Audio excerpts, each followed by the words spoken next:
Hello everybody and welcome to Unconventional GMs, the channel where we play ttrpgs with pace, vim and vigour. Our game today is After the Apocalypse.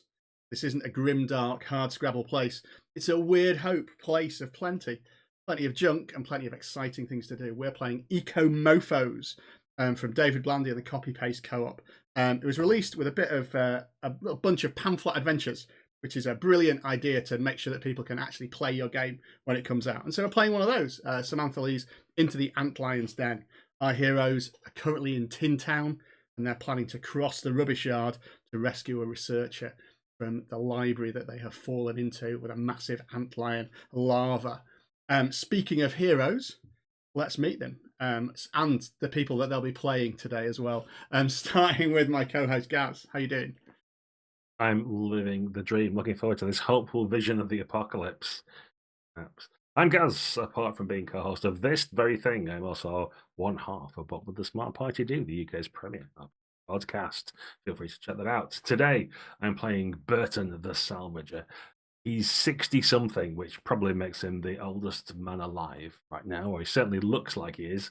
And yet, in stark contrast to that, if you've seen Maloko's video of Sing It Back, where Rasheen Murphy's basically wearing a mirrored kind of suit, he looks a little bit like that, as he's just covered in shiny bottle tops. He's stitched into some kind of armor with wire link chains, so he jingles and shines when he walks, despite his old and decrepit interior experience. So he's eager to find treasure in those mouldering ruins and casts a dismissive eye to all these young'uns who thinks there isn't gold to be found in them, their abandoned mouldering mounds. Fantastic. Sounds great. Good Moloko reference as well there. I'm sure our younger listeners will seek that out. And Go to YouTube. You can find it. Yeah, brilliant. Jag, how are you and who are you playing? Hey folks, good to be back. My name is Jag. I play tabletop role-playing games and other stuff. Today I am playing Elvis. Elvis is a drifter, a 20-something chap who has certain pretensions about what he would like to get from life and how he would like to get there. He yearns for the freedom of the wilderness and to put behind him some difficult memories of his past, which he carries around in hidden pockets in his extremely long and dusty trench coat. And he hides his demeanor with a wide-brimmed hat, which casts the rest of his face in shadow as he scours the wilderness and the landscape for prizes and treasures that the crew can salvage. Fantastic. And Shane, how are you and who are you playing today? I'm Shane, and great, thank you. And I'm going to be playing Beetle the Muscle, a poet at heart, but unfortunately cursed with a violent streak and capacity for hurting people. Kind of imagine Jason Fleming as Tommy from Lock, Stock and Two Smoking Barrels, but post-apocalyptic and probably slightly tireder. Sounds amazing. I can't wait to hear the poems. I'm assuming you're going to improvise them live in game, Shane, right? Yeah. Excellent. Looking forward to that. And finally, last but not least, John, how are you and who are you playing today? Hi, I'm okay. I'm John, and I'm going to be playing Flowers, the Pyromancer. Flowers is 30-something, looks slightly grubby or maybe charred. You're not quite sure which. And it wears big high-vis dungarees, potentially like firefighter dungarees. And I kind of like to think she's kind of has a vibe of, if you've seen what's it called, the Holistic Detective. Bart Curlish from that, the kind of the holistic assassin in that. She's always constantly filling with a matchbook, and she seems to have some kind of control over fire, or maybe she just loves fire. You're not quite sure. Got control over starting fires. After that, we'll see how it goes. Sounds great. Yeah, and those you've read the rules. Those are not without risk. The powers that you have there, John. Let's be clear. Our team has banded together for a while now, always looking out for ways to make life easier for those out in the wasteland. And you're at the rubbish yard, a windswept desert of pulverized metal and plastic. In Tin Town, what passes for a settlement down here at one side of it. The tops of old world buildings peak from the tops of scrap sand, with dyed sheets replacing the roofs of the ruined buildings. The rubbish yard is a desert of tiny plastic sands made from the remains of the rubbish that was once left here, making a multicoloured desert where you can see for miles across the dunes. Hence, with the players, I've shared with them the map of the area that they're exploring. Into the Antlion's Den is structured like a bit of a hexcrawl.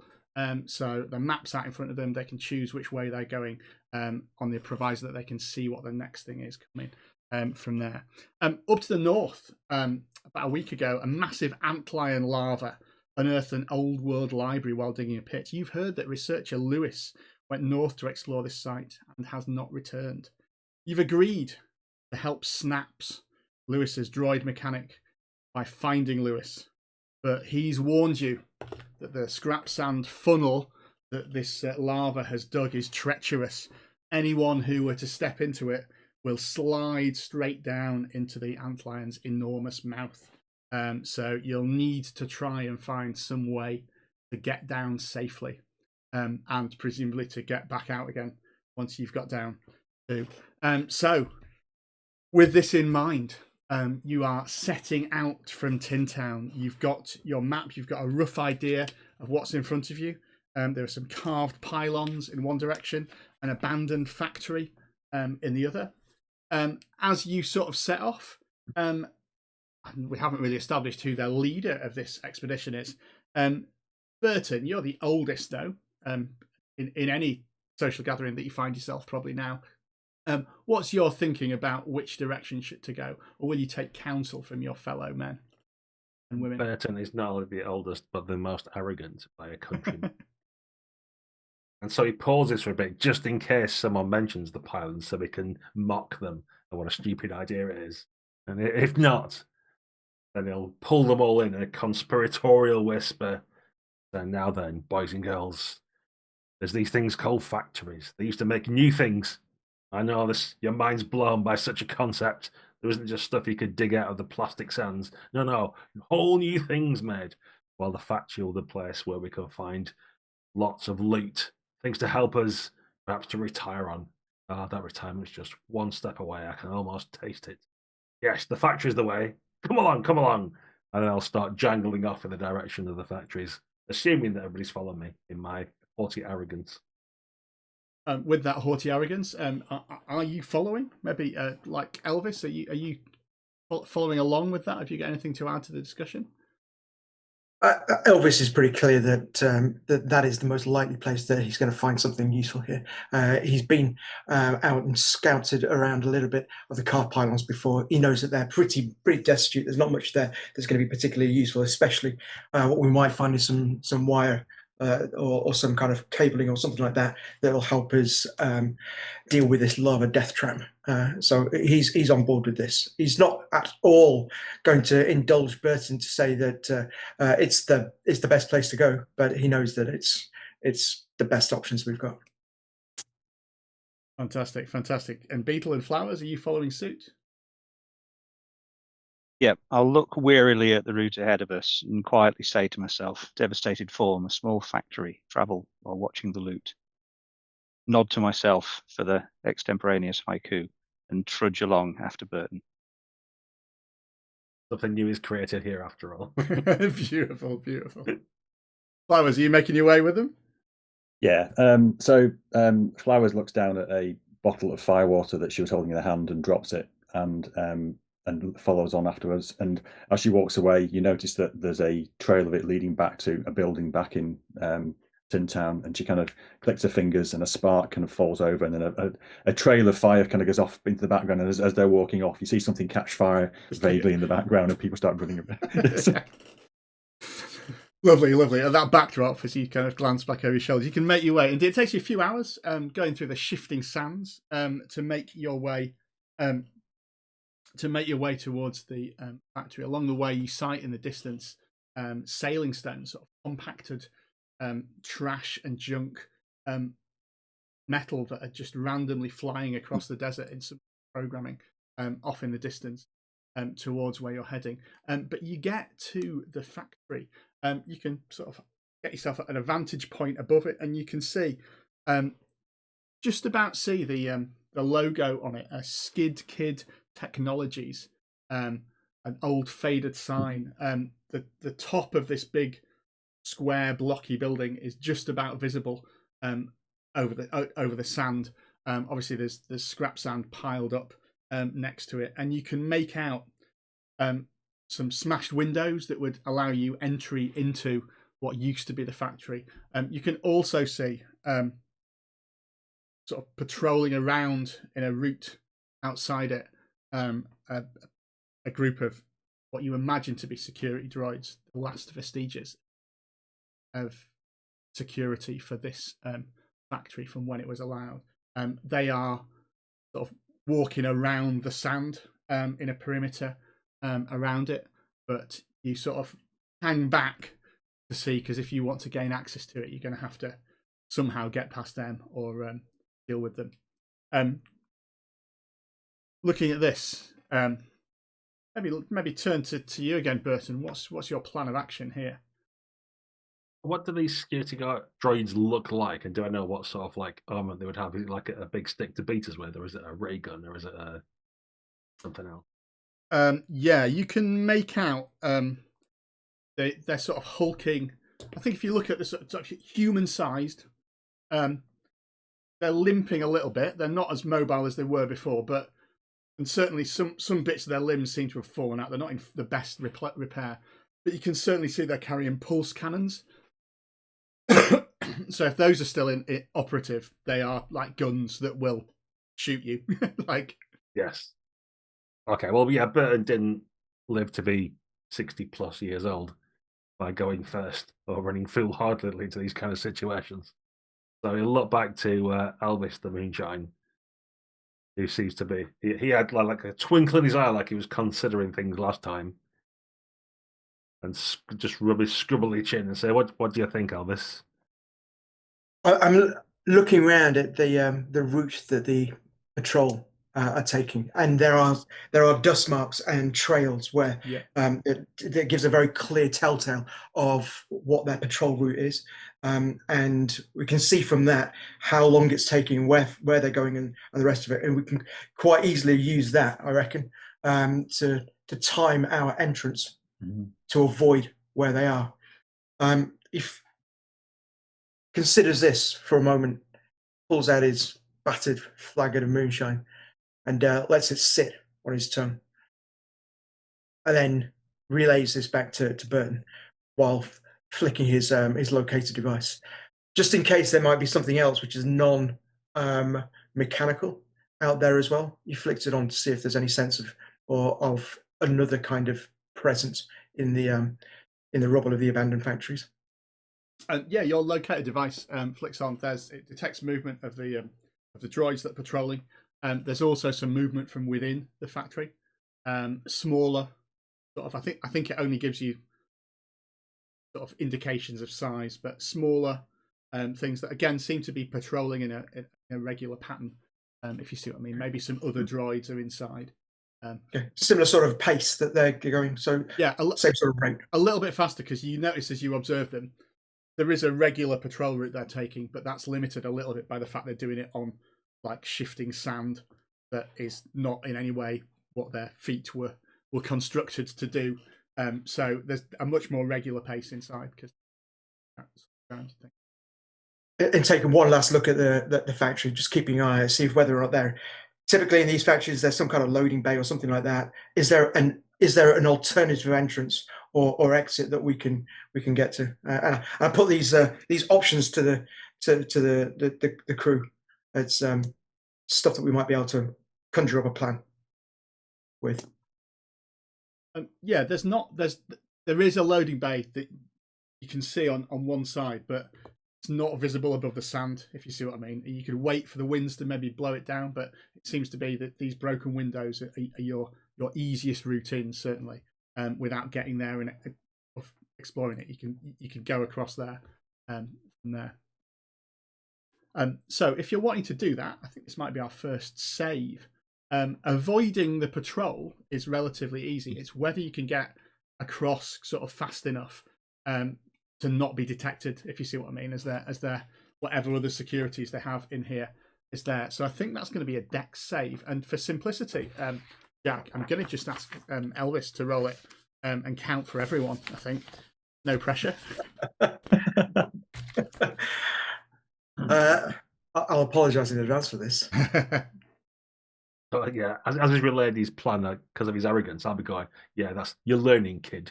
But you distracted me. You distracted me. Wait until we go. And he sets off and kind of spins around, just to kind of hush Burton down a little bit, and it's just, oh shit.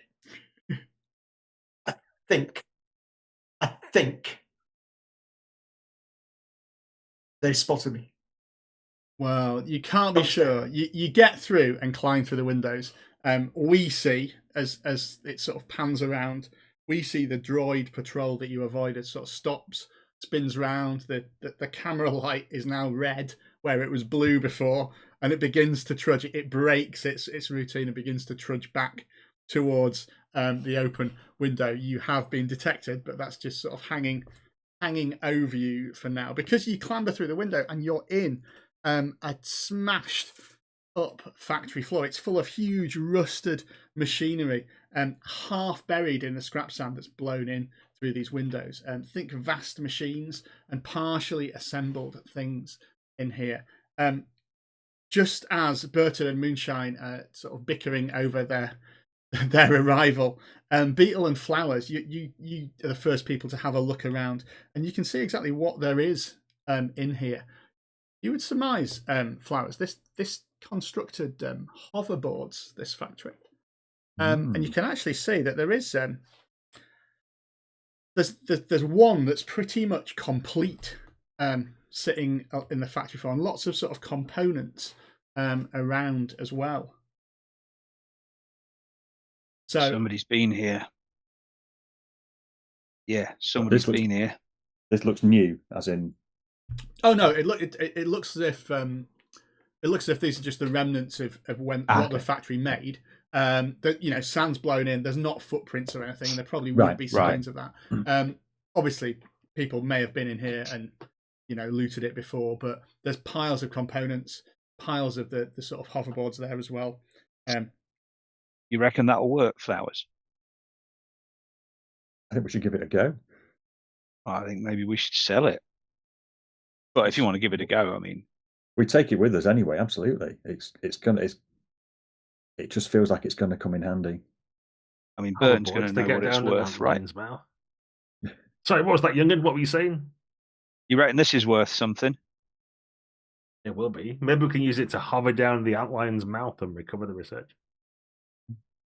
So maybe there's enough components we could build a whole fleet of hoverboards. Yeah, to be clear about the size of this thing, if you think about a skateboard, it's that. So yeah, one person could maybe use it to skate up. Nobody's turned it on yet, of course, so that might be the thing to do as you're sort of discussing this. Roll a d6 to see what's happening. Flowers will turn it over in her hands a couple of times, looking for how to activate it. If she finds that, then she's going to irresponsibly just turn it on, even if there's some kind of loud windows, a chime of some or whatever of it booting up. She hasn't thought that far ahead. It does indeed. It appears to run from the smell of it igniting. This runs on kerosene, or does now, and it actually has some in. Her eyes light up. yeah. Everyone else notices that smell and thinks, "What's Flowers up to?" And yeah, it does indeed. It sort of floats a couple of feet off the ground. You can stand on it and use it to. So presumably you get on and are doing a bit of hoverboarding around it. It's not the easiest thing to use, but certainly it allows you to fly around here. Flowers is actually going to ask if somebody else wants to have a look at this board, because she's now more interested to find out. You said there were components around. She's now thinking maybe there's some kerosene around. Yeah. So you can see that mostly it's sort of components and construction in this part of it. You can notice there's a door sort of open to a storeroom that you can sort of wander in and see what's going on there. There is indeed some kerosene there. There's a welder's helmet too. And a welding torch. And a random piece of stuff. So, would you like to roll me? A D66, John? So 2 6-sided dice. Do that for you. I get 62. 62. Oh, fantastic. That is, let's find the right table for this. The high roll, I feel like it's going to be either really bad or maybe good. I don't know. I don't know what the table Yeah. Or both. Or both, yeah. It could be equally, yes. There's a pair of chunky metal boots in here as well, which are currently sort of sideways out, stuck to the wall. And as you sort of inspect them and press a little button on the side, they fall off. They are magnetic boots. They look fantastic as well. I'm going to kind of, well, I mean, I've discarded the hoverboard looking for kerosene. So if anybody else wants to look at the hoverboard, but because she's obviously gone off going right into the air looking for kerosene, and she's going to come back out kind of saying, look at all this, guys. Yeah, so the hoverboard's back in the main room. Beetle, what are you up to? We cut back to you. Yeah, I'm looking very, very suspiciously at the hoverboard. That looks dangerous. I mean, really dangerous. Should we have a go? I think you definitely should. I'm going to have to see if I can find some more or enough bits to make some more. Maybe we could make a big one. Yeah, get us all on it. Yeah, a hover raft. Something like that. Or a hover ironing board, at least. Okay, so does anyone have any sort of technical skill to do that? I'm good at searching for hidden things. That's what I'm adept at. So I'm going to try and find bits to make something. Yeah, I think with your salvager, you can certainly find the components required to assemble either a hoverboard. Are you thinking of making one big one for everyone? That's the idea. Yeah, I mean, I've got the principle. So I've got in my mind like a massive skateboard. That'd be a really good and sensible thing for 4 people to ride on. With like 4 truck tires on it for some reason. Yeah, even though it's a hoverboard. Yeah. Would this count as foraging? I guess sort of. Yeah, you could help. I think you can lash together something that approaches a large hoverboard for the 4 of you to do it. That will involve, I think, using the good one as well. If you see what I mean, you'll have to sort of take that apart and put it together. I'm going to say whoever's done that, it's going to be a will save, just to make sure that you're able to do it safely while you're like putting the kerosene tanks together and things. Is that Gaz? Are you taking the lead on here? The salvager, do you think? Well, I was getting the bits together. I was hoping someone else actually knew how to put it together. Like, if no one else steps forward, then sure, whatever. Well, I'm good at taking things apart, and I'll crack my neck, so I'll have a go at putting them together if you want. Sounds perfect. Yeah. Why wouldn't you know how to do it in reverse? Just do it in the reverse orders. It's quite safe to like weld these together, isn't it? And I'll wave the kerosene tanks. Yeah, definitely. That was good. Yes, fine, absolutely fine. And I'm going to have a go at. I'll put them together, and my will save is a narrow failure. Excellent. So you do manage to, succeed with a cost. You do it, but there is a sort of, it wasn't quite as safe as you thought to do it, and as you're wiring it through, you are going to be just as an arc of electricity that electrocutes you. Could you take 4 points of dex damage, please? Oof. As it just sort of arcs through you, and at that point, you can see that there are. You can just see in the window where you came in, these 3 security droids. Actually, no, it's not 3 security. 2 security droids. Are sort of clawing their way in through here, and you can hear a sort of rattly voice saying, "Intruders, surrender! Intruders, surrender!" As they sort of raise their pulse cannons up and make their way down towards you. They are like they're not very steady on their feet, these things, and you are in a factory with loads of like there's machinery everywhere, if you see what I mean, and where there isn't machinery there's junk. And so as they sort of gingerly make their way down, the pulse rifles do, you can see lights on them, but they appear to be sort of like making their way towards you. You've got a bit of time now because they've got to sort of clamber down from there. Maybe if we look at who's less involved in that, maybe Elvis, you're probably the first to respond to that. How do you think you're going to deal with these droids? They're coming down some steps or something like that. They're sort of picking their way down the scrap sand sort of slope towards you, as you had to. But it's sort of falling under their feet a bit. That's why they're quite slow. Yeah, I think there's probably a long piece of tubing or something like that, which I'm going to try and get myself into a position where I'm slightly hidden behind them. So as they're getting closer, I'm either able to shovel the some of this scrap out from under their feet, so they go landing on their droid butts and sliding down, or lifting it up so that they just trip over as they get to it. So lay a little bit of an ambush for me while they're obviously distracted by the rest of the guys building this hover raft. I'll take up a near position. Okay, so I think how we'll rule this is that sounds like quite a dangerous action to be doing. The other person who wasn't involved in the building, so it's going to be a save, probably a dex save. Stakes here are, if you succeed, you're going to probably buy enough time that you could escape on the hover raft you've just made. If it isn't, then we're going to have to go into combat or come up with some other way to sort of escape from it.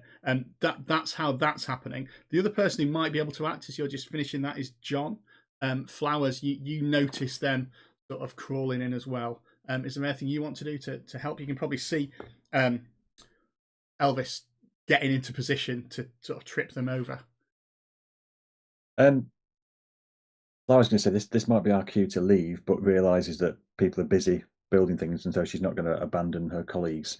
So yeah, she's going to look down at what she has here. So she's got some. I assume she's got some kerosene, hasn't she? So she's going to kind of. I assume she can kind of find something flammable, maybe like a rag or something like that. Maybe yeah. She's going to light something. Got a bag of flammable stuff. Probably, yes, a bag of useful flammable objects. Yeah. She's going to attempt to set a fire and throw it to hope to distract them, to give Jag a better chance of doing what he's doing, so that they're not looking, so they're not paying attention to the immediate threat of us potentially. So if she could do that, maybe if they see like a fire somewhere else, it might, it may distract them momentarily. I think we'll roll that as you both roll dex saves, and you both have a go at sort of distracting them and doing it. But if you both fail, we're in trouble, really. And if you both succeed, it's going to be even better. They're going to be sort of taken out from it. So go ahead and roll. Let's see, while the final sort of construction is being completed by Burton and Beetle. No, Flowers is waving a flammable rag around in her hand, and it's got stuck to her hand. And yeah, it doesn't seem to be. She doesn't seem to be that bothered about being on fire, but she can't get off her hand. It's stuck to her clothing or her hand, unfortunately. Yeah, so that that gets their attention. Yeah, that gets their attention. Fortunately, though, Elvis, you seem to have succeeded. So as they sort of pivot quickly to make their way towards you, and maybe a warning shot from the pulse rifle goes off and misses you, Flowers, you're able to put the big bit of plastic that you had there and just shove it down, and they slide down onto their backs and are sort of partially submerged in the scrap sand here. You leave them sort of trying to right themselves, like a dog, with the occasional firing of the pulse rifle happening there. Just as Burton and Beetle, you complete construction of your hoverboard and have a moment there. So Gaz or Shane, what are you thinking of doing now? You've got a moment of potential safety. I'm going to capitalise on them being sort of on their back and distracted, unshook my chainsaw. And it always surprises people when I produce my chainsaw because it's huge, but it never seems to sort of get noticed.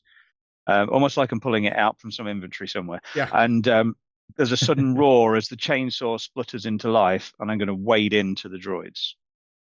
Because I want one of those pulse rifles, and what better way to get it than with my chainsaw? Fantastic. So you're going to wade in with them. And Gaz, what's Burton going to do?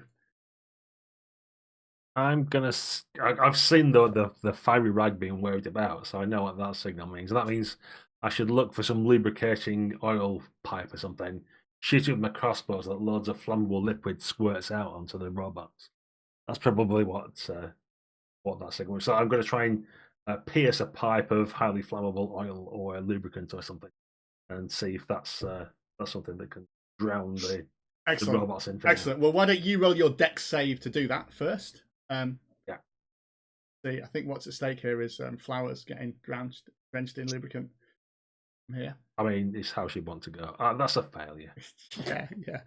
Yeah. Flowers, you are aflame. Luckily, I think you're immune to fire, aren't you? I am. It's fine. It's all good. You are literally on fire as your crossbow bolt fires perfectly. It just, the pipe just goes all over flowers. Just goes out of rescue. Shane, what we'll do for you is you can try and hack one of these things. You're an advantage with them, so you can just roll a d12. And because I'm a bruiser, I would step up to a d12 anyway. Yeah, so go ahead. You can't go above a d12, sadly. What I'll do is I'll take that d12 and roll a 2. Yeah, that's good. Yeah, so you they're quite thickly armored, these things. They're quite metal. Appear to be able to get through as you skid around the bit of the arm that you're looking for the pulse rifle. And it's actually attached to where its arm is, so you just can't get any purchase on it. There's sparks flying everywhere towards flowers. While you do this, the droids are still incapacitated from where they are. Let's go to maybe flowers and Elvis and see what you're doing. Maybe Elvis first of all, because you tripped them up, but they are now there, helpless momentarily. So if they're floundering around here, I'm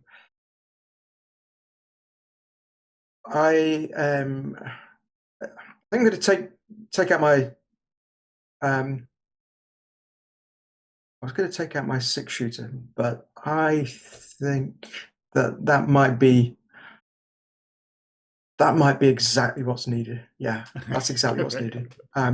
So he's going to take out a 6-shooter and he's going to fire it at the one that's looking like it's most unsubmerged in the rubble and is probably more likely to get. So there was the other one, the one that wasn't damaged by. Yeah. I mean, neither were damaged by Shane. So yeah.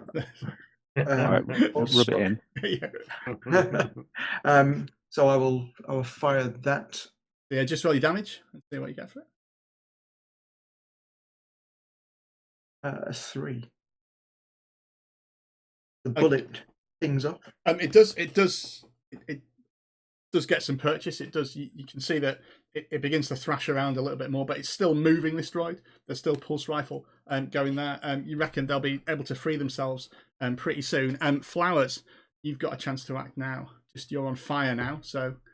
Yeah, Flowers gets her crossbow and says, "Thank God my arrows are flammable," she says, and fires one of her arrows. It says flammable arrows. So they are anyway, because I'm on fire. So she's going to fire one of her arrows and try and hit it in that red glowing eye to try and blind it. Ah, nice. Yeah, go for it. Roll your damage. See. It says a D6, so let's do that. 5. Wow, and that is enough to defeat one of the droids as it goes lifeless and limp from there. As it does that, though, you hear some sirens wailing and just the odd light.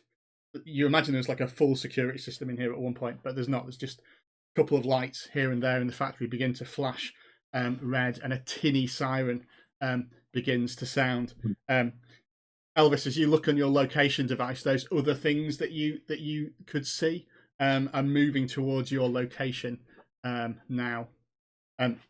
Let's just pause there. What's your intent now? You've still got one of them that's going to free himself next turn and be able to act, but it's your go first here. So, Burton, you've got a moment to sort of rally the troops, decide what you're doing, and despite the fact the Flowers is on fire, everyone else has got a moment. What are you thinking you're going to do now? I think we need to get the flock out of here. And I think if we fly fast enough on the hoverboard, that'll put out the flames, get enough oxygen going. We'll be able to blow out Flowers. So I'm going to shout to the board and jangle upon it. And I imagine we've got like an outboard mortar type thing on the back for some reason. Whether that actually helps with the flight or not, I wanted one. So I'll pull the drawstring. It looks good. Yeah. Yeah, and I'm going to start trying to raise off the ground, slowly hoping they'll come running up. Brilliant. Yeah. It's like a light cord pull that you've got the only thing you Yeah. can find, and it does indeed start up, and you and you can pile a board, and you can make your way up out into the window that you came. As you look behind you, you can see not just more droids, but also more flying drones coming into the factory with that. But you can make your escape just as the droid behind you frees himself from the scrap sand that he was pushed into. And one way or another, Flowers, you're able to be extinguished.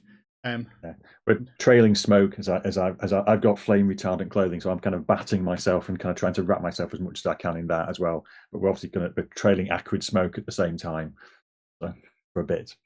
Fantastic.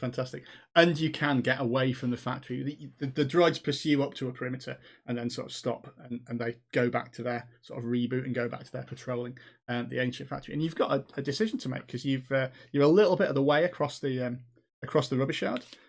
Where to next? You've got a waste. The waste rattler is a vast sort of skeleton of some huge worm that used to be there, or there is an oasis as well. I know which I fancy, but I'll put it to the board, as we should call it, the people on the board. I fancy Oasis. Boys and girls, what do you reckon?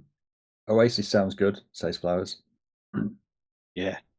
Yeah, I think that gives us about it. options going forward as well. Beyond that, gives us a choice of routes.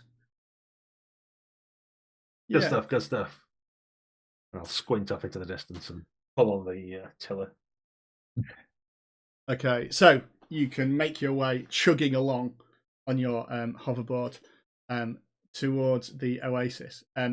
This, what it is it's a huge sort of stadium, like that's Captain, that's like sort of sunk into the sand, and what little rainwater there is gets funneled into the base of it. So you can sort of get to the side of it.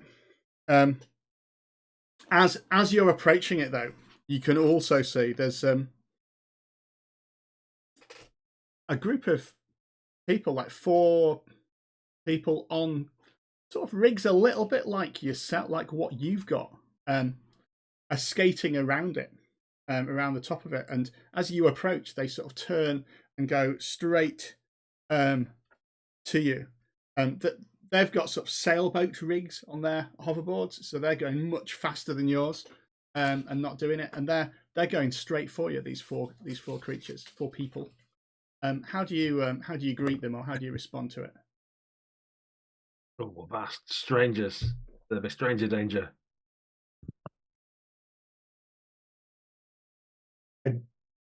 I don't think we're going to be able to outpace them. Shane, you're muted. Sorry, I turned my mute on to talk. That seemed odd. Yeah, am I close enough to for them to hear when I shout? They will be in a moment, yeah, because they're flying towards one another. Cool. Yeah, I intend to sort of yell at because noting as a bruiser I have an intimidating presence. I'm going to sort of stand at the front with tapping my shotgun on my hand and yell, "Don't do anything stupid now." Stupid as they sort of stupid. They sort of skim around really like gracefully, and just come to sort of to rest in front of you. Their sand sloops lie down. They say, "We're not. Who's doing something stupid? What's your business in the junkyard anyway? This is business of yours. This is pack rabbit territory. What are you doing on our patch? And what's that?" As they look towards your weirdly constructed board. Rabbit, you say? Pack I rabbit. haven't eaten rabbit in a while. they look a little bit. I mean, your intimidating presence does work. So they go, "Chill out. We're just seeing what you're doing. We don't get many visitors around here. What's with the board anyway?" This is the latest in technology. I wouldn't expect you kids to know much about this. This is old school engineering with new school modifications, and I'll pat some of the highly flagrant but completely useless features that we've got on the side of the board that we've added on. Yeah, there's a little sort of bang as the kerosene motor sets off there. I'll twist the gumball machine to pop out. Yeah. So where did you get that, and they've sort of dismounted from their sand sloops and are coming towards you. They look like they are young. They're sort of teenagers, early 20s or so, dressed pretty much as you'd expect scavengers in the desert to be. They've got like a mixture of denim jackets, old t-shirts, whatever assortment of clothes they've managed to rustle up and find from there. But on their t-shirt, they've got a little sort of 2 rabbit ears thing, hence the pack rabbit. That's their pack rabbit logo, obviously. And so they say, well, so what are you doing here then? You don't need to worry about what we're doing. We're heading north. Maybe some information you can give us. Maybe we can trade. Maybe I can help you out with some engineering tasks, or we can swap some treasures that we've gathered each. Treasures? You've got treasures? Of course I've got treasures, and I'll raise my arms up so that my bottle caps all jingle and the sun shines off them and stuff. All right. Treasures. Yeah, you're going north, you say? Well, there's an Antlion that way, isn't there? You're going to the Antlion, to the library? Wow. Yeah, why not? And you're sure that thing's going to get you down it? I'm sure it'll get us down. Why do you think it wouldn't? It's like Flower swinging her legs off the end of our hoverboard thing. Why do you think it wouldn't? Well, it's quite a way up there. If you're going to fly all the way there, you're going to need a bit more kerosene than that. It's why we just use the wind. It's really windy here, so you can just sail on here.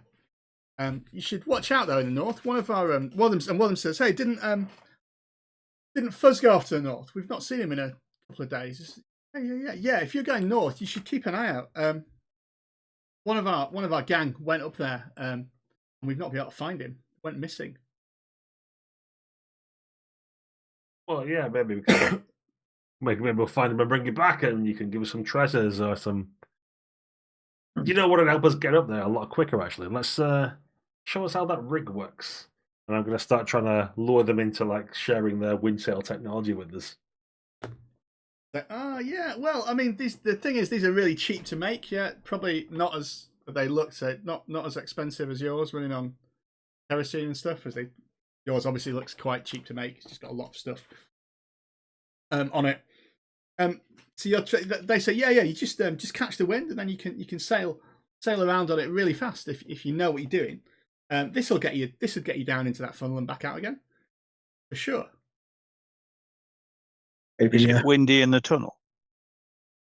Yeah, well, it skates on the sand as well. You'll see, and one of them sort of takes off on his sloop, and you can see that the wind catches it, but then he's able to just maneuver it and slide around quite easily with whatever sort of frictionless thing it's got on underneath. Seems to sort of surf really well across this sand. Did your boy Fuzz have one of these as well? Oh yeah, we all have them. I mean, if we've got loads, we've got.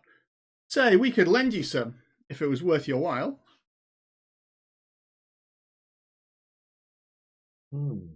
That sounds good. If we were to promise to look for your friend Fuzz and bring him back, do you think maybe you could see your way to lend us some of your cool surfy things? Yeah, we could do that. Hey, let me show you how to do it as they pull sort of you towards Flowers. Let me just show you what you need to do. Just hold it here, catch the wind, and one of them's sort of behind you, showing you where to go on it, while another one's on another sand slope.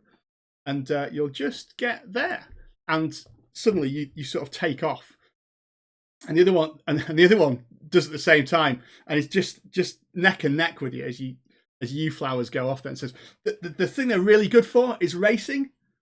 So come on then, and he just pulls in front of you to try and do it. Are you going to try and race him and prove your worth, or? Does Flowers think that she has what it takes to sail one of these things? I mean, is this looking? Well, she'll have a go. Well, I guess. Find why out, not? Isn't it? Yes. Just why not? Just a dex She's either going to do a dex save against that. Yeah. So make a go a bit. See what we've got here. This could go either way. No, that's not good. Flowers has failed. Well, dismally. The only fortunate thing is that the pack rabbit has failed as well in his contest against you. So you're sort of neck and neck. and not really able to pick up speed. You're at some particularly bumpy scrap sand now as you're going up, and as you go round again to it. While this race is going on, is there anything that the other three of you are doing from here, or are you content to just watch and cheer on Flowers from here? I engaged in a little bit of light-hearted chat about what Fuzz was going up north for. Was he intending to visit this library, or some other reasons? What led him away from the pack rabbits? Oh, you went to investigate. I think you went to look at that massive anthill to see what was going on there. But I mean, they're only ants though. I don't know why he'd get in trouble there. But yeah, if you can bring him back, that'd be great. We can certainly lend you some sloops. And what have you heard about this library as well? Oh, there's loads of books in there. It'd be it's enormous. You can find a book about any topic that you want down there. That's what we've heard. The problem is, you'll see if you make it that far, the larva's enormous. The Antlion larva, and doesn't take kindly to people being in its area. And that will cut back to this sort of windswept thing.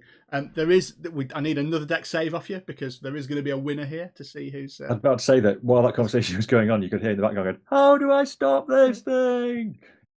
Yeah, he's not telling you just yet. It says so they're going to race. Ooh, well.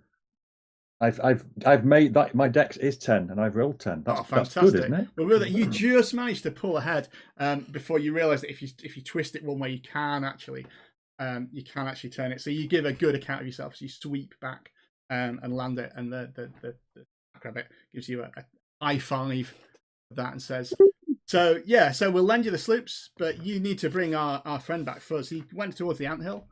See if you can find him."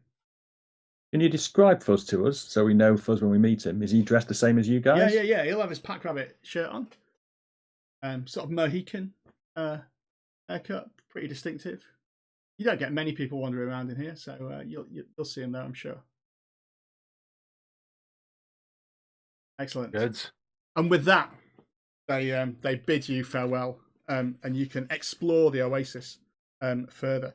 This is a dilapidated stadium in the valley, and collecting what little water there is there. As you sort of go down, there is indeed water here, fresh. There's lilies here.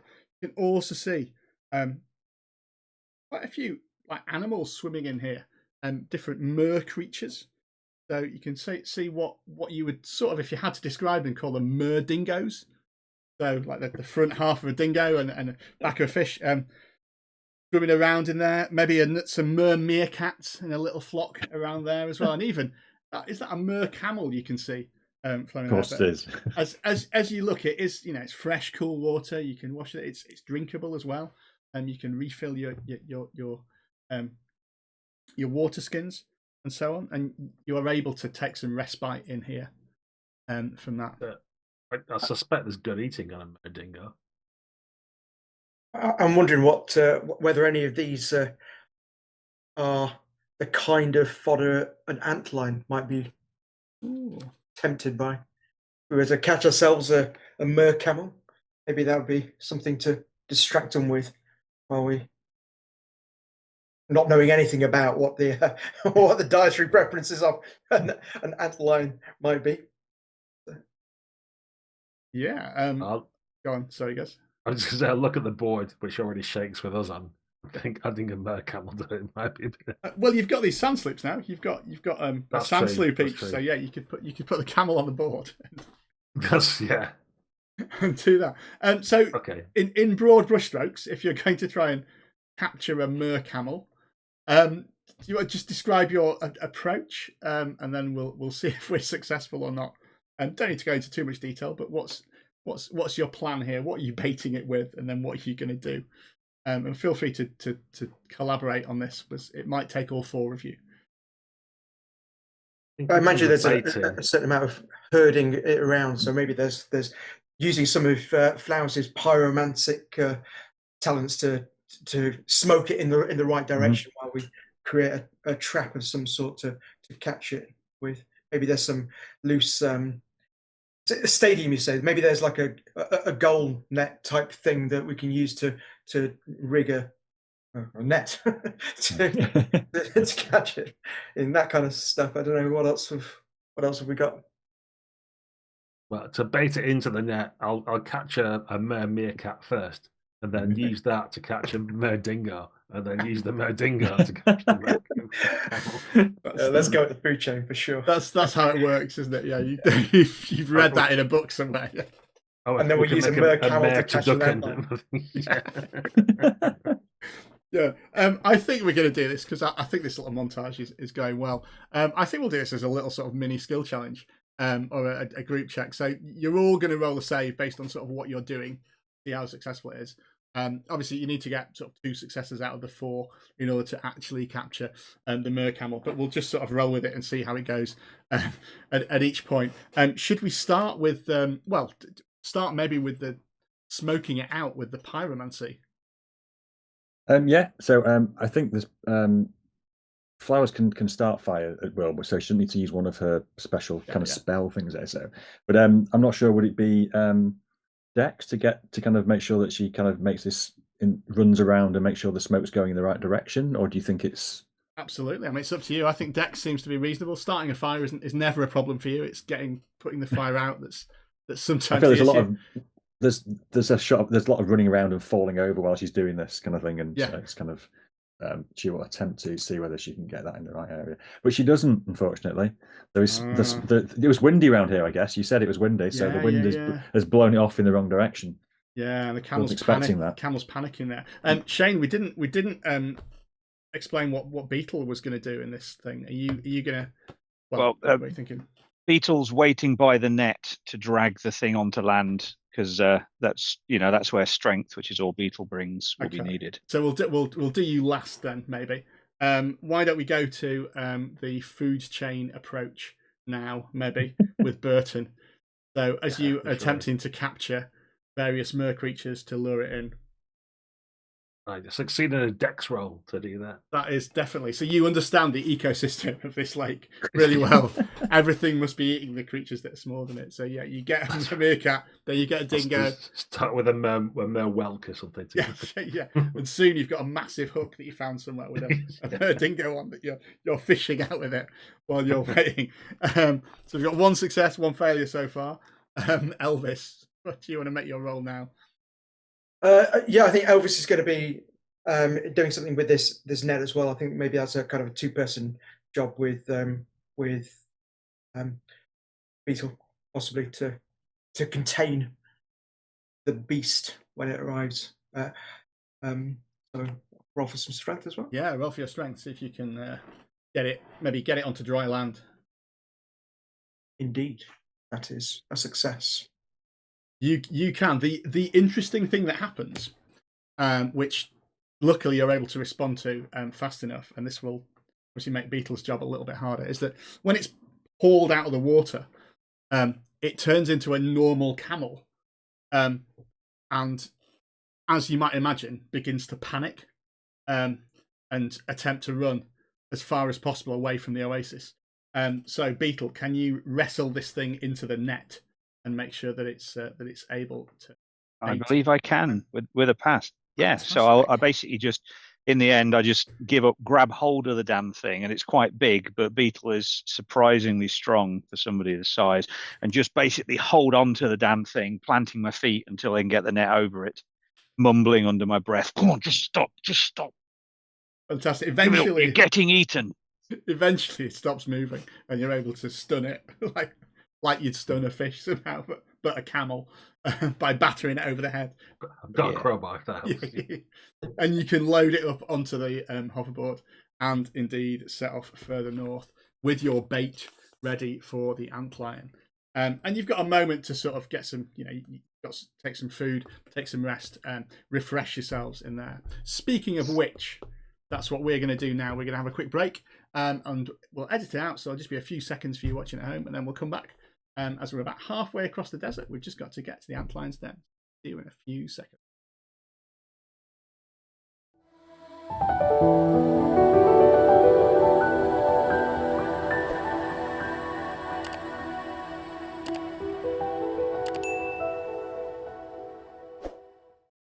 Welcome back, viewers. We are halfway across the rubbish yard, on the way to the Antlion's Den, as our heroes set off from the oasis, having refreshed themselves and found, hopefully, some useful bait for the Antlion larva that they've got to get past. We have 4 of them on little wind-powered sand sloops, and then behind them a jury-rigged hoverboard, atop which sits a freshly fished, I guess, camel, which hopefully will be useful for the next part of it. You set off north, and soon you can see there's a train of ants making their way towards this anthill. When I say ants, they are about 6 feet long. These are large ants, very large ants. And the anthill itself towers above you. As you approach it in the desert winds, you can just hear sort of faint shouts coming from within, saying, "Help!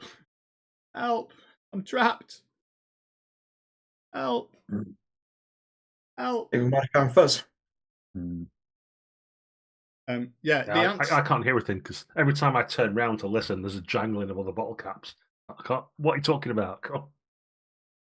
And as you approach, the ants are paying you no mind at all. They just seem to be taking bits of rattler meat from the rattler carcass from before, and they're just taking that into their anthill from there. So, what's the plan of attack? I think The sounds of this this person screaming and crying or whatever, are they coming from actually inside the anthill? Yeah, there's a sort of a tunnel you could go in. Humans could get in there as well. It looks very dark in there though. You'd have to try and sort of navigate and find where Fuzz is within there. Is there anything from the locator that indicates a different kind of mode of movement or anything like that that might give us a lock on what? I forgot about your locator thing. Yeah, it is showing. It shows along with the ants that are moving this way and that, and engaged in various ant-like worker activities. There's also in the centre of this anthill a human shape that appears to be trapped and surrounded by ants. I show it to the rest. Got to be Fuzz, hasn't it? has to be. Or if it isn't, they'll allow us anyway if we rescue them. True. Is there any sign of his sloop? There is not. Yeah. There's not really any sign of anything in this area. It's as if it's been sort of tidied up by these ants, if you like, and anything of value has been taken in to their anthill for their queen. And our sloops and hoverboard are quite close to the ground, aren't they? All the time. Yeah, so we need to, if we're going to, do we go in on these things, or do we? If we put them somewhere, are we worried the ants are going to take them away? Because they appear to be clear in the area. I reckon we'd try and lash ourselves to ants and let them pull us in. What about the camel? We might not get it back.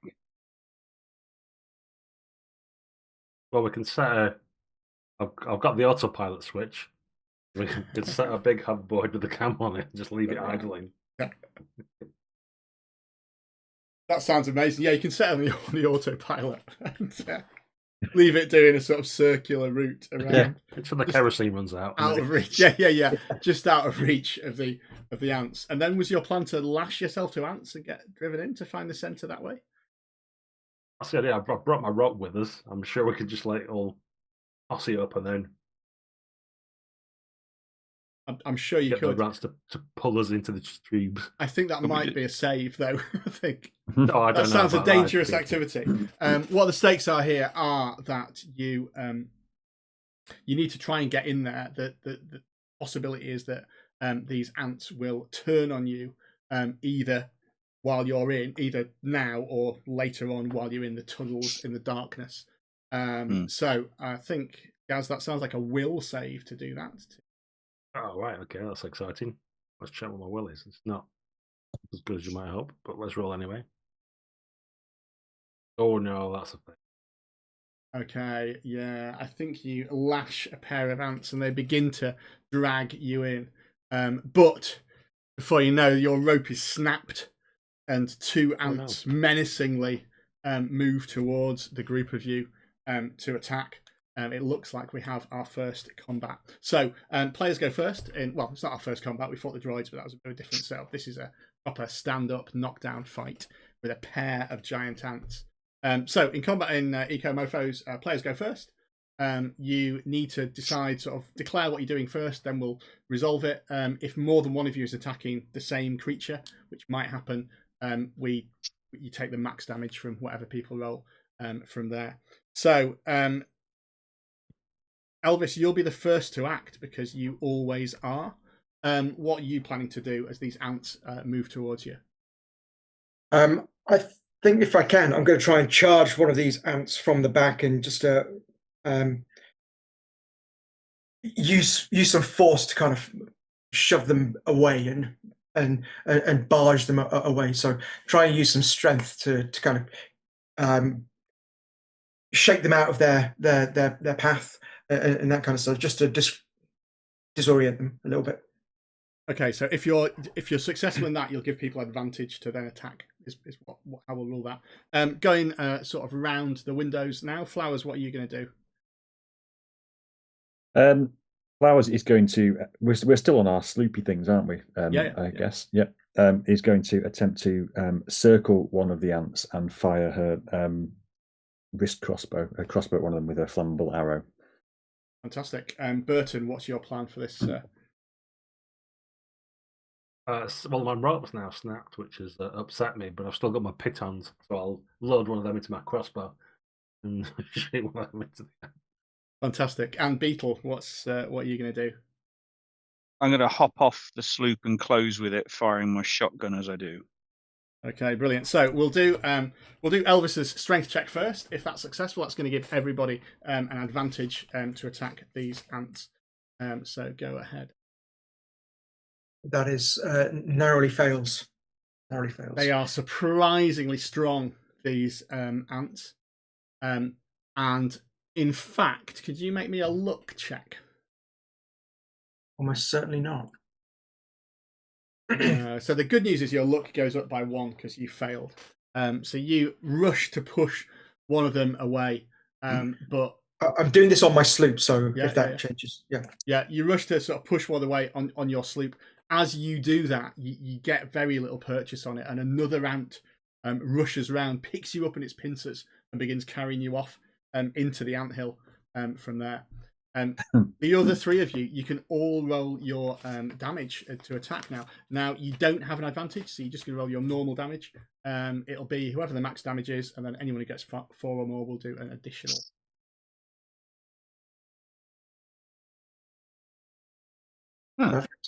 Wow. So I think that's 6 damage, which is enough to take one of the ants down. So the piton, the flaming arrow, and the bang of the shotgun leaves one of the ants sort of dead in the sand. Just as you can see Elvis being carried off into the anthill by another ant. There's still one of them sort of menacing you though. It's going to attack you now. I'm going to be completely fair about this and roll a d3 to see which of you it targets. So Flowers, Burton, Beetle on 1, 2, 3. Burton, it looks like it's you. So it's pincers dripping with some sort of toxic poison, which may affect if they get critical damage. Attack you. It's not quite as bad as that, but it is quite bad. It's 6 damage. It's the highest of those 2 rolls. It's 6 damage. If you have armor, which I think you have, that comes off it, and then that takes off your hit protection. And my hit protection is down to 0. That's fantastic. That is critical damage, in fact. So you, fortunately, you are not exactly on 0. You're okay. It's not gone into your strength. So you're not taken out. But you do trigger the ant's critical damage thing, which is the venom in here. As it seeps into your bloodstream, you become one with the hive mind of these ants. The good news is you know exactly where Fuzz is, and you also know exactly where Elvis is being carried off as he's taken there to the Queen. You sort of feel compelled to help these ants and maybe step into the fallen warriors' soldiers' place and fight to defend the anthill against these strange people who are attacking it, or maybe go and help carry Elvis back in. You are going to be, I'm afraid, on the side of the ants the next round, unless you can make a will save to resist that.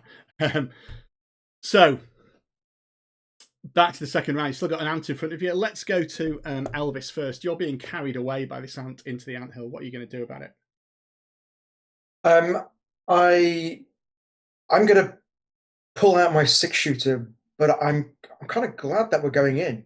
It's an easier way of getting to where we want to get to. So I'm going to get my 6-shooter ready and just keep a close eye on where we're going, and hope we can get to, presuming that it's going to take me to where Fuzz is. If there's a more dangerous threat there, get ready to blast it. I'm thinking possibly a queen ant or something like that, or maybe there's something else there that just be prepared for.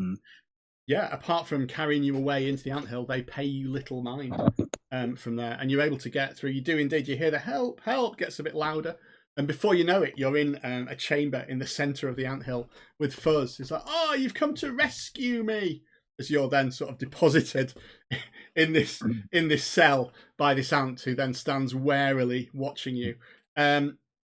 The rest of you back outside the anthill.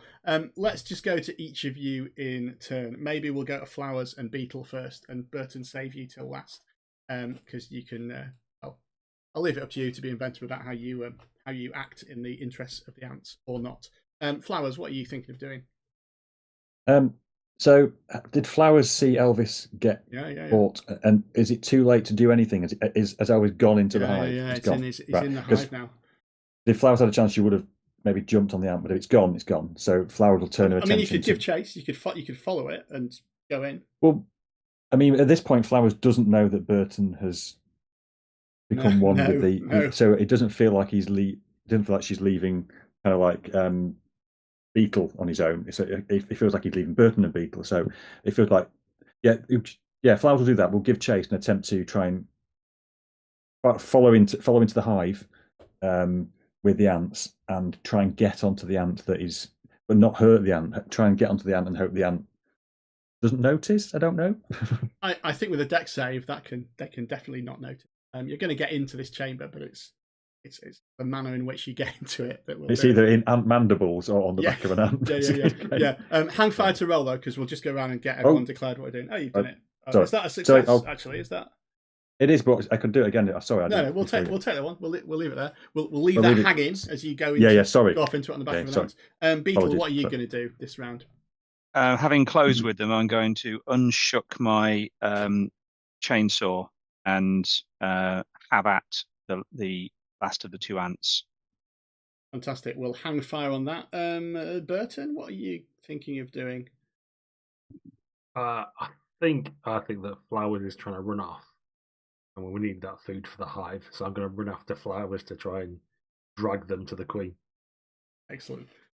You know exactly what chamber Flowers should go into, and luckily they seem to be going that way anyway. as you rush in to do that. So Flowers, you're successful. You get atop this ant and are able to ride into the chamber where Elvis and people are. Let's do Beetle. Do you want to just do your attack on the final ant to see if we manage to?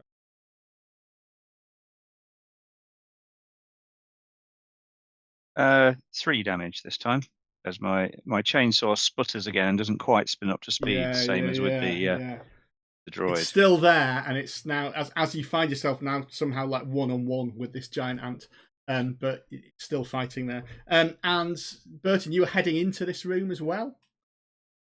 Oh yeah. Fantastic. So we've now got, to get the scene, we've now got everyone apart from Beetle is inside the anthill in this central chamber in various states of sort of hive mind or not. Gaz, do you want to just roll me that will save now, just to see if you recover from it?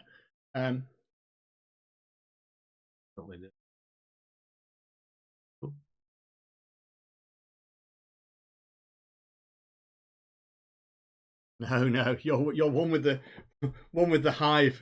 Yeah, one with the hive for now. It will wear off after another round, so don't panic about that. But you are definitely wanting to take these things to the queen. The ant that's outside gets a go now, and it's going to obviously attack the only person that's left, which is you, Beetle. This is the highest of these two rolls, which is a 6.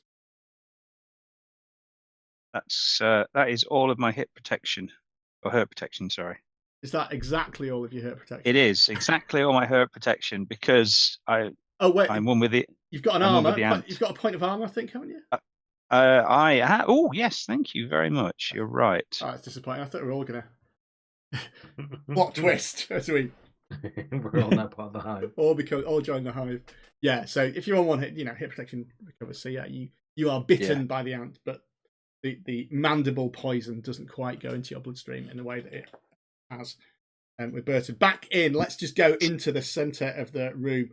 Just declare sort of what you're trying to do.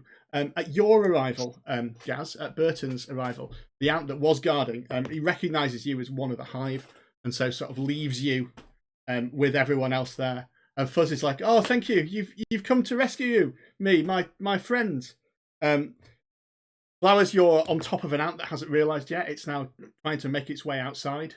Let's just see what we're planning to do in here. Again, we'll start with Elvis because you'll act before everyone else. I'm going to try and pull off any... How is Fuzz attached to... How is he... He's not kept captive at all. He's just in this room and he's not been able to get out because there are ants that threaten to attack him every time he wants to leave. Oh, okay. So I'm going to grab Fuzz and whip out my... I've still got my 6-shooter there, and point it menacingly at these ants as we kind of... and pull him out. And while shouting to Flowers, any chance we can... You think we can smoke out this anthill? What do you reckon? Give it a go, says Flowers, riding around an ant at the moment. And if it's useful to let off a couple of shots as a distraction to support that kind of thing, then we'll do that. Not necessarily, yeah. Cool, Flowers. So what are you trying to do?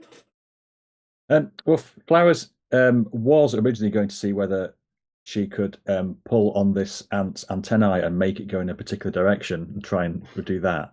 But at the sound of Elvis saying, "Can we smoke the ants out?" then Flowers is going to attempt to delve into her bag of combustibles and find something that will that's damp, that will burn and give off smoke, and hopefully fill this chamber with smoke as soon as possible.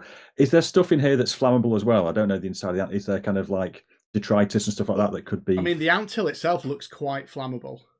Do I think that this thing is going to go up if I set fire to it? And we're in it, though. That's the problem. Yeah, but you can get out, I'm sure. I'll be fine. You'll be fine. Yeah. What's Burton planning to do? This is next round. You will recover from this. But what are you thinking you're going to do? I think he's fine with Flowers as long as he's going towards me. But as soon as the ant turns around and starts heading out, and I realise that Flowers is going to be carried out as well, I thought, Jeff's forgotten one again. Stupid. That drone's always leaving something behind. So I'm going to run after and try and pull Flowers off the ant's back to drag him back into the chamber where he belongs. Fantastic. Let's just... So within this, there's sort of a Flowers versus Burton moment here. And the way that we'll do this, I think the setting on fire to smoke it out is going to be a will save for you, I think, Flowers. Burton, you're trying to drag him off, I think, which is probably strength. So do you want to both make those saves and see how we do from that? And then we'll resolve Elvis. Flowers is unsuccessful, obviously, because she's just been pulled off the ant by Burton. So she's just about to set fire to the ant's head and guide it back into the chamber, potentially, in a dramatic fashion, but then goes, "What?" Kind of comes flying off. Yeah, so you drag them out, and in that moment, Burton, you have that realization that you're in this weird anthill, and you're actually not an ant anymore. And you notice the wound on your side where the mandibles that is dripping like weird sort of ant spittle and poison. I've got Flower's boot in my hands for some reason. Yeah. Elvis, you were trying to make a distraction to try and aid the escape. Is that right? Jack? Yes.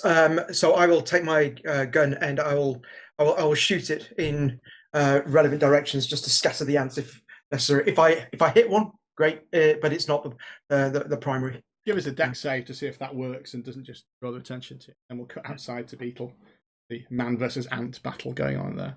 I mean, it goes off and maybe bits of the anthill fall down and stuff. Yeah, it's not as successful there. Let's just cut back to the outside. Beetle, are you trying to finish off this ant? Yes. Go for it. I'm not going to overcomplicate it, but I'm going to roll an 11 this time. So I basically sort of pull the chainsaw back and then just give it an almighty clout, and the chainsaw roars into life, and I just shove it forward into the ant. I do, and you do. There's 2 bits of ant fall either way. Right, with Burton back in the anthill, with Burton back to his senses, you can indeed affect your plan. I think how we'll do it, Flowers, is you're going to be you're using your power in a bit of a pushed way to do this, to smoke them out and get everyone out of the anthill. So I'm going to make you just, I think it's called risk a burden, to do that, to do it completely safely. So you need to just make a luck save. And take a burden if you fail, and then we can. But you will be successful in your smoking power. Make a luck save. You say? I failed my luck save, having not been very lucky. No, so it still works, but you're going to gain a burden, which occupies an inventory slot as well.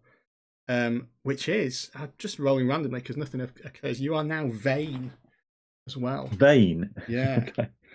As maybe because you're the hero that's got everyone out of this pickle after all of it. But go ahead and narrate exactly how your smoke gets everyone out and gets everyone sorted and safe from there. Well, I think Flower's intention was to try and set fire to an ant's head, and I kind of feel that's quite dramatically correct. And I like the idea of she kind of got dragged off the ant by Burton at first, and then and at first you think that she's failed. Then you see the ant kind of head back down the tunnel into the main room, and its head's alight, and it kind of basically starts hitting its head against the side, and various combustible things start catching fire and smoking as the ant kind of starts setting fire to the inside of the room, and smoke starts filling the chamber. So, and then she starts shouting, "Run!" to everybody. Yeah, and you're able to make because I have saved you. That is why. And you are able to make good your escape and get out of the anthill with Fuzz rescued as well from that. I think probably, I mean, I'm imagining that although you're trying to smoke it out, there's flames now catching on this anthill, isn't there, as you sort of sloop away with maybe a camel carcass and Fuzz on that hoverboard as you head north towards the Antlion's den. We just see another pillar of smoke behind Flowers, just like we did right at the start of Tin Town. Yeah. Flowers kind of wiped away a tear and goes, "It's beautiful, and I made that." Fantastic.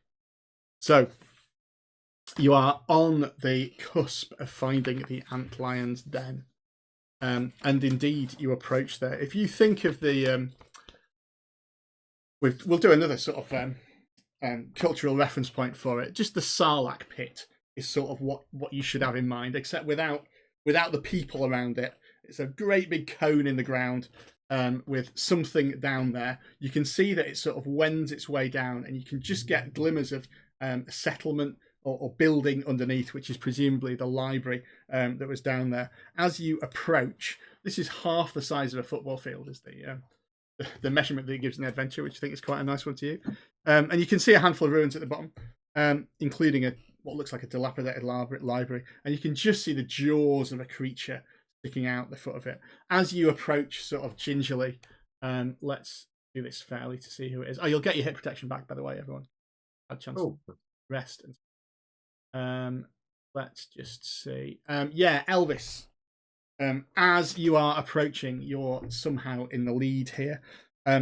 You hear a crash, and a large ant, not unlike the ones that you just fought, comes flying up out of the pit, straight towards you. Can you make me a dex save? Flying as in it's a carcass that's been chewed.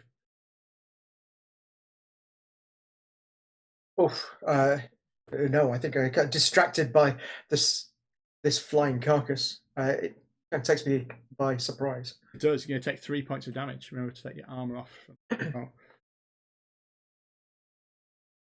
Still positive number. Excellent. So, and as you look at this thing that's just landed on you, it's a drained husk of an ant carcass. And you can just hear rumbling in the center of this Antlion den there. But also you can make out the entrance to the library there. Let's take stock. Shout out to everyone else. I think I found it, fellas. I think I found it. So just take stock there, because we had the beginnings of a plan to try and distract it to go down. So, Burton, you've got a camel, which is still largely fresh, despite being in the desert all day. Baking in the sun. Let's work out what the plan is to get down there, and then we'll work out how we do it in the system. Who doesn't like a bit of barbecue camel? Yeah. Right. I'm imagining a wall of death kind of thing. Like, can we sort of ride the inside of the and just skate down? So with a corkscrew down, yeah, we could eventually come to just a nice rest at the bottom, I reckon. Yeah. What are you doing with the camel? What's that? What's the plan with that? Do we want to chuck that in first so that it's a distraction for anything that might be lurking down there, and then majestic Moor camel, board bound, destined to distract. An antlion enjoys seafood. Yeah, I'll stuff it full of all the pittons I've got now. My rope and pittons they're useless with no rope. I'll just stick loads of metal spikes in it and stuff just to make it a really awkward bite when something grabs. Excellent. And then we'll welly in between us. Fantastic. So again, we'll do this as a little sort of montage, sort of skill challenge as you go down. You're each going to make a save for what you're doing. A little bit of distraction. Sorry, Gaz, go on. Well, had no idea that's fine. Yeah, I agree with all that. But I was just going to actually point it to Flas. Maybe we can fill it like full of kerosene or something. It's bound to have like internal chambers and stuff and things that we could. If we fill it full of like flammable juices and shrapnel, is there a way we can kind of like stuff it so that if when something bites into it, it explodes? Maybe open the mouth, pour out. Yeah, we could go in by the mouth. I was. Yes, there's other ways in. I mean, to access the internal chambers that you described them as, it is a camel. Yeah, I mean, I'm drawing in the sand outside what we could do, like arrows and things. Okay, so exploding camel. Yeah. So it's tucked in between its humps or something. We're setting in a camel bomb, effectively, aren't we? Yeah. That sounds fantastic. So describe each part of your prep and roll me a save as appropriate. And if we get 2 or more, we'll be successful. And if not, you'll get down there, but you might have to still fight this antlion to rescue Lewis out from there. So stuffing it full of kerosene. Was that what you were doing, Burton? Was that your contribution? I think my goal is to launch it eventually. I'm gonna I'll pilot our big craft to get it perfectly aligned and drop it in. That'll be my contribution. Failure stake is there, isn't it? As you're going to heave it off the very well balanced hoverboard that that won't at all rock backwards when the camel falls off. Yeah. I wouldn't use too much of the fuel from the hoverboard to flip the camel or anything. Yeah. Fantastic. So loading it with kerosene. Who's doing that? That's probably the first. I can do that. I like kerosene. Go ahead. Make me an appropriate save for that. I'll leave it up to you, which is to be the best for it. I don't know. Will or Dex, maybe one of those. I think possibly. I think probably Will if you're being clever about it. Yeah. That's a risk there. See if you can get it from there. I have rolled a 20. I think that's probably bad, isn't it? Unless your will is 20, that is bad. Yeah. My will isn't 20. No. So yeah, I think there's kerosene everywhere.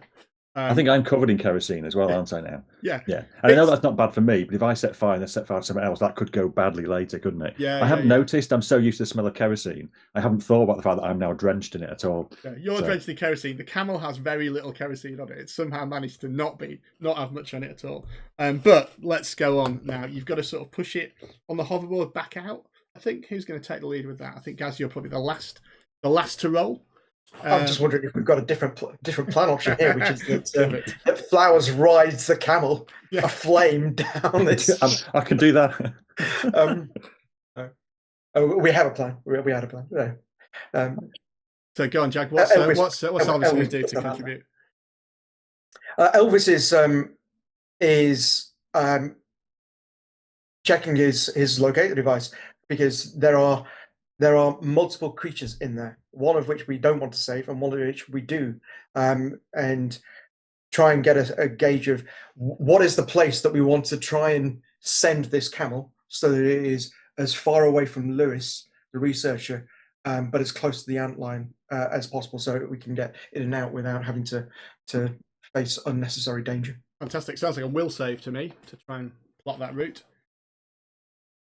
Yes, he is successful at working out what all the beeps and blimps on his locator device mean.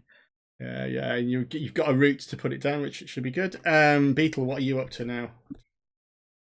So I'm well aware that there is something big and gribbly and dangerous, so I am alert with my weapons ready, basically staying between where it's most likely to come from, if it does, as sort of stagging on guard. Fantastic. Just make me a will save to see if you're able to react to anything from that. We do this in a skill challenge thing. Indeedy. That is a pass. Fantastic. Yeah, so you're on watch. It's all looking good. You've got your 2 successes. Let's just see how successful this is as Gaz, you fly over and tip this camel in. Did it go perfectly? It sounds like a dex save, maybe, or strength. Doesn't matter which. That's a fail for all of them. Fantastic. So just by the skin of your teeth, you are gonna the camel. So you push the camel off. I think that successfully happens. And it falls into the antlion. You see the mouth like lift up, shifting sound everywhere, and chomp down in it. There is no explosion as of yet. As you do that, the hoverboard just begins to right itself, and you find yourself being sort of forced to slide down, as the rest of you sort of follow on to get down in your sloops. Luckily, you've got the hoverboard, you've got the sloops, so you can do that, and you're able to get down. You've only got a moment though, because you can hear the chomping of this antlion larva on here. But you can get down. You get into the library. You find Lewis, a middle-aged researcher. He's sat there on a pile of books. Still got some water, still got some supplies and stuff, and says, "Oh, hiya. This is the library. How did you get down?"